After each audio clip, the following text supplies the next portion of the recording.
नमस्कार। कर्मण्येवाधिकारस्ते मा फलेषु कदाचन, यह संदेश श्री कृष्ण ने अर्जुन को दिया था युद्ध भूमि में। अर्थ था कि कर्म किए जाओ, फल की चिंता मत करो, क्योंकि युद्ध भूमि में रक्तपात होता है। लेकिन दुखद बात है कि पब्लिक सेक्टर बैंक के अंदर, सरकारी बैंकों के अंदर हमारी सरकार एक योजना लेकर आई है, परफॉर्मेंस लिंक्ड इंसेंटिव। सबसे दुखद बात यह है कि इसमें जो परफॉर्मेंस करेगा, जो स्केल 1, स्केल 2, स्केल 3 के जो अधिकारी हैं, जिनकी संख्या सभी बैंकों में, सभी पब्लिक सेक्टर बैंकों में ज़्यादा है, फील्ड में वही लोग काम करते हैं, उन लोगों के लिए किसी तरीके का कोई प्रोविज़न इंसेंटिव का नहीं रखा गया है। और जो बैंक का प्रॉफिट आएगा उसमें से सारे स्केल 4 से लेके 8 तक को इंसेंटिव दिए जाएंगे। अब इसका नतीजा क्या होगा?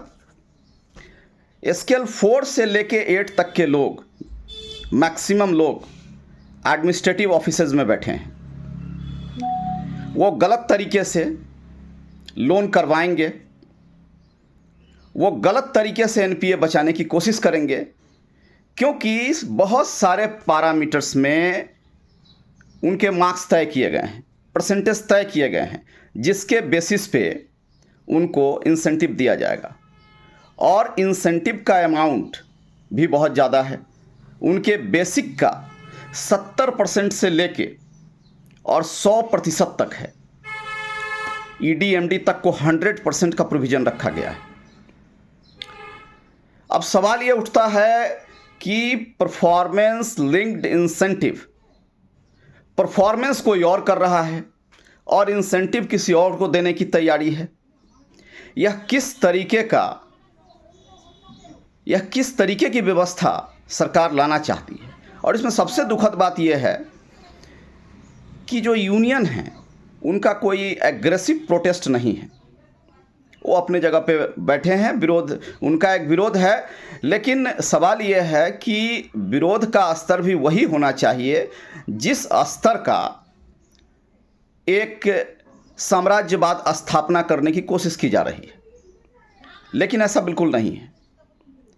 विरोध का स्तर है जिसका कोई खास फर्क पूरे देश में नहीं दिख रहा है। अब इसका नतीजा क्या होगा? यह पब्लिक सेक्टर बैंकों के लिए कैसे नुकसानदेह हो जाएगा? पीएलआई का सारा लाभ स्केल 4 एंड एबव लेंगे। अब ये जितने भी स्केल 4 से लेकर स्केल 8 तक के पदाधिकारी हैं, ये सारे सर्कुलर बनाने का काम, सारे बड़े बड़े डिसीजन लेने का काम इनका है। ये सभी चीज़ों को इस तरीके से ड्राफ्ट करेंगे, सभी इलीगल तरीके का दबाव क्रिएट करेंगे, ताकि फील्ड में जो ऑफिसर काम कर रहे हैं स्केल 1, 2, 3, वो सारे लोग जिनको 2 लाख देना चाहिए उनको 5 लाख दे के क्रेडिट ग्रोथ दिखाएं। खराब हो रहे लोन को विंडो ड्रेसिंग करके बचाने की कोशिश होगी। और ऐसे बहुत तरह की चीज़ें की जाएंगी जो पब्लिक सेक्टर बैंक के लिए भविष्य में खतरनाक साबित होगा। अब सबसे बड़ा सवाल ये है कि स्केल 1, 2, 3 जो देश भर के ब्रांचेज में, गांव में रह के, वैसे जगहों पर रह के जहां आने जाने की असुविधा है, जहां खाने पीने की असुविधा है, घर से हज़ारों किलोमीटर दूर रह के वो बिजनेस करेंगे, और जब उस बिजनेस का फ़ायदा आएगा उसमें उनको सम्मिलित नहीं किया जाएगा। तो सच्चाई ये है कि ये परफॉर्मेंस लिंक्ड इंसेंटिव वास्तव में ये है pressure linked incentive. Scale 4 and above pressure create करेंगे, एक दबाव क्रिएट करेंगे जो फील्ड में जो अधिकारी काम कर रहे हैं स्केल 1, 2, 3 के, ताकि वो ज़्यादा से ज़्यादा लोन करें, गलत तरीके से एनपीए बचाएं, और उन्हें धमकी दी जाएगी कि तुम प्रमोशन नहीं ले पाओगे, तुम्हारा सीआर खराब कर दिया जाएगा, इस तरीके की उनको धमकी दी जाएगी। अभी इसका नतीजा क्या होगा? इसका नतीजा होगा कि भविष्य में पब्लिक सेक्टर बैंक में एनपीए बढ़ेगा, एकाएक एनपीए बढ़ेगा, क्योंकि आप उस चीज़ को बहुत समय तक नहीं रोक सकते हैं। एक एनपीए अकाउंट को कितने समय तक आप रोकेंगे? विंडो ड्रेसिंग करके कितना उसको आप बचा सकते हैं? आप जो गलत लोन करेंगे वो भी भविष्य में एनपीए हो जाएगा। तो कुल मिला के आने वाले भविष्य में पब्लिक सेक्टर बैंक के लिए वह स्थिति पैदा हो जाएगी कि इसके प्राइवेटाइजेशन का रास्ता खुद ही खुल जाएगा। इसलिए ये पीएलआई ये बेहद खतरनाक चीज़ है। आने वाले भविष्य में यह पब्लिक सेक्टर बैंकों को तबाह कर देगा। इसका हम सभी को मिलकर विरोध करना चाहिए। देश की आम जनता को इसका विरोध करना चाहिए। यह एक गलत प्रक्रिया है। सरकार के फंड की, जो सरकार का जो फंड है, जो इनकम बैंक करेगी, आप उसमें से निकाल के आप इंसेंटिव बांट रहे हैं।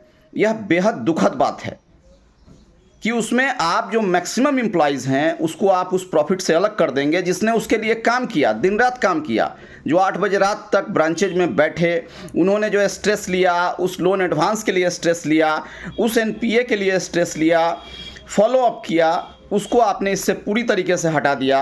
और जो पदाधिकारी स्केल 4 एंड एबव देश भर के पब्लिक सेक्टर बैंक्स में जो बैठे हैं, जिनका काम है भीसी करना, और भीसी में उन शब्दों का प्रयोग करना और उस तरीके का प्रयोग करना जो कहीं से भी एक प्रजातांत्रिक देश में, एक आज़ाद देश में किसी भी तरीके से एक सम्माननीय तरीका नहीं हो सकता है बात करने का, उस तरीके से बात करना यह बेहद दुखद है।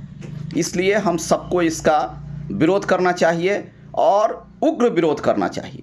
इसे किसी भी स्तर पर रोका जाना चाहिए। अन्यथा स्केल 1, 2, 3 के पदाधिकारियों का शोषण पहले से भी होता रहा है और अभी वो शोषण 100 गुना बढ़ जाएगा, क्योंकि उनके शोषण से स्केल 4 एंड एबव की कमाई जुड़ गई है। इसलिए यह एक काला कानून है, इसका विरोध होना चाहिए और इसको समाप्त किया जाना चाहिए। सभी स्केल 1, 2, 3 के पदाधिकारियों से आग्रह है कि खुलकर इसका विरोध करें। आप व्हाट्सएप में लिखें, फेसबुक में लिखें, जितनी तरह की सोशल मीडिया है सब में लिखें और इसका तीव्र विरोध करें।